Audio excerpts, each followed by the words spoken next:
एक महिला 400 पुरुषबाट प्रस्ताव आउँदा पनि किन एक्लै चिन्छ? साँचो प्रेम भलै मुस्किलले प्राप्त हुन्छ, तर दुनियाँमा कैयन यस्ता मानिसहरू छन् जो सधैँ साँचो प्रेम पाउने आशामा जिन्दगी जिइरहेका छन् तर पाइरहेका भने हुँदैनन्। फ्रान्स सायराको कथा पनि यस्तै छ। 55 वर्षकी सायरा एकजना डिभोर्सी आमा हो। घरबार बसाउने चाहनाले गर्दा अहिलेसम्म 400 भन्दा धेरै पुरुषबाट बिहेको प्रस्तावको बाढी आए पनि अहिलेसम्म आफू एक्लै रहेको उनले दुखेसो गरेकी छिन्।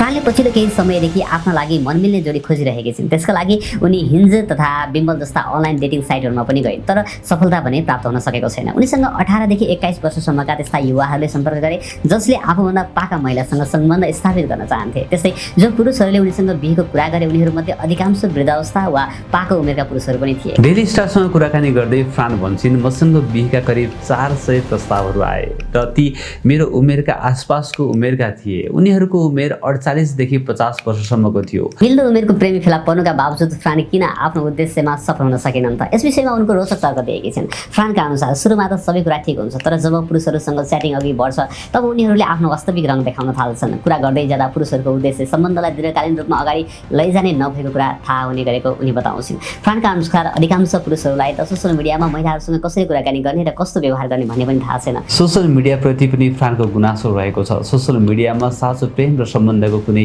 कदर नरहने र भविष्यमा एक दिन सोसल मिडियाले साँचो प्रेमलाई समाप्त गरिदिने पनि बताउँछिन्।